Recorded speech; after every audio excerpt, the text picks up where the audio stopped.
What's up, guys? It's Stixtornado here, and as you can see, we got Galaxy OPAl James Worthy. But I want to say first that I hope all of you are safe. We are in the middle of a pandemic, and I hope that you guys are doing good. But one good thing that's come out of this is my dog now comes to our home church, so he's vibing as usual. Okay.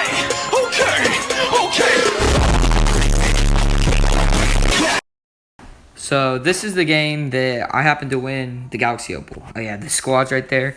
But I'm going to go over some strats and tips and tricks to winning or getting the 12-0 record. So throughout this, I'm going to break down my play, and I'll show you guys the strategies to winning. But as for my team, I feel like I try to run at least 4 of my people on my team, excluding my center, can all shoot threes. And Kareem can shoot mid-range pretty well once I evo him all the way.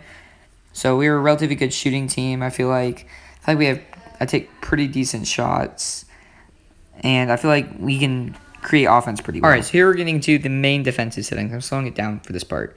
So you want to put on-ball pressure on smother, and you want to put off-ball pressure on tight. That way you can't just get back cut on the off-ball, but they're still playing up to where you want to allow open threes. You also want to put on catch hedge all on both, which is the last setting on both the hedge. And another main thing is, if you're getting killed in the post, you're going to want to front the big. You're also able to go in each individual player via RB on your controller on Xbox. I'm not 100% sure it is in PS4, but you can go through and see each individual player. So if you have somebody killing you, you're going to want to put your lockdown defender on them. You can put the matchups accordingly, and you can also put how you want to play them. But you want to make sure you get used to this and you can do it fast, because you only have a certain amount of pauses and a certain amount of time you can pause the game. That's important. Me personally, I like having a really good defensively sound team, because I feel like if I can get stops in the end, it's going to create easy offense, and it's going to help me build up a lead. So another thing, I have my coach is Brad Stevens, which I think he gives me +5 boost on a lot of my defensive stats, such as steals and blocks, and I think lateral quickness. But it's ultimately up to you. You can put like Mike Malone or somebody if you want to get more shooting. It depends on what your team needs. Another thing that's important is I sold a lot of my old team to invest in one player that I could create easily with on offense, and that player for me has been Paul George, because he easily slashed by most of the people in this game, and if not, he's a decent three-point shot and a good ball handle. I also recently got Jimmer Fredette, who's a knockdown shooter and can run the pick and roll well with Kareem. I also used the Evolution Kareem throughout all of this, who isn't the most phenomenal center and doesn't really have much of any Hall of Fame badges. But yeah, I was still able to get the 12-0 record despite this by fronting the big when in a mismatch situation, and also playing a little bit lackluster teams. Now, keep in mind, other people who do the same strat as me, you'll be playing other people like that too. So there's still a chance you're going to be playing good teams, but this will overall make you play worse teams or teams that overall-wise are bad. But they still might have, I feel like we have decent shots. Like, you might still have a decent starting 5. Another key thing you're going to do is you're going to want to have a lot of guys that can shoot. Main thing, I think 3 and D is key to this game. Because anytime you penetrate, whether you're getting by the guy or not, you're drawing, the AI naturally plays help defense. You're drawing in people, which is creating opportunities for outside shooters. So it's important you learn the bumpers for each of your players and their releases. So I recommend if you don't feel like you know the releases well, I recommend going into freestyle and practice shooting there.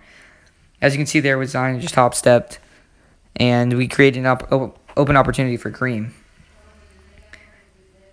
Another big thing on defense, although it's somewhat frowned upon, off-balling with the center I recommend doing is very helpful, especially to prevent you from getting in major foul trouble, because AI has a tendency to foul a lot when they drive in. And also, if you have your defense setting on smother, you shouldn't be giving up open threes.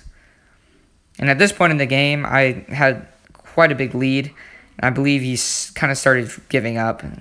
This is the combination of our scoring and our defense that he's unable to break. Another thing that's very huge is you want to be able to have everybody on your team be able to knock down open shots, or at least hit some type of shot that you can consistently create for them. I also like to have it to where everybody on my team can create shots for others.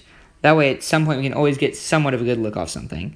Like, if I run the pick and roll with, say, Jimmer and Kareem, off the pick and roll, Jimmer gets an inch of space, we can knock down a 3. So if they double team off it, Kareem has an open dunk. If they rotate, somebody's open in the corner, vice versa. It all works out. So if you have a team that everybody can knock down open shots, or at least you can hit open shots with everybody on your team, you're going to be really hard to beat. But I think another thing that people, oh, I guess it's not underrated, but it's not talked about a lot, is the hop step. Because not going to lie, the hop step is one of the best moves in this game. You can easily draw fouls and get bailed out in bad situations when you get locked down low. And it gives you time to think of what kind of decision you want to make. That was a bad example right there, but it led to a score anyways. And I'm pretty sure. What's funny is, I think I had probably 5 to 7 people rage quit out of the 12 games I won in a row. I think 5 to 7 people quit mid-game or at some point in the game. And I'm pretty sure he quit right about here. Yep. So there we go. I was freaking out when this happened, dude. I was so excited. I was actually kind of hoping I could sell James Worthy because there's other cards I need. I really need a shooting guard, so you get OPAl Jordan, but he's looking like a good card. I haven't used him yet, but I mean, he can score. He's looking like a phenomenal scorer. He's got 30 Hall of Fame badges. I also get AKMT and 20 tokens, which is extremely useful. Diamond Larry Bird, I was kind of disappointed in. I think he only got 6 Hall of Fame badges, and I think he had 4 gold badges, and that was it. I think he only had 10 badges in total. But the Galaxy OPAl James Worthy was definitely a nice thing to win.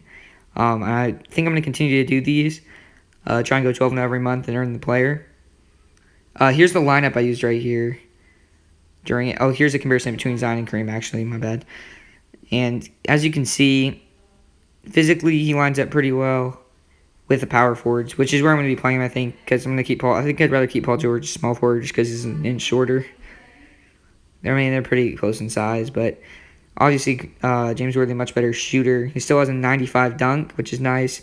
Great defensive stats.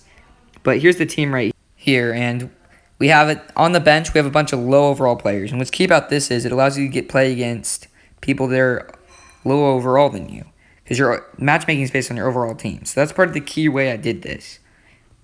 I'm not going to be showing you footage from. This is the hardest game of the whole time that I played. It's the ending. That's the hardest team. But even against this team, which were substantially better than me, the combination of my defensive settings and strategy, I was able to overcome that.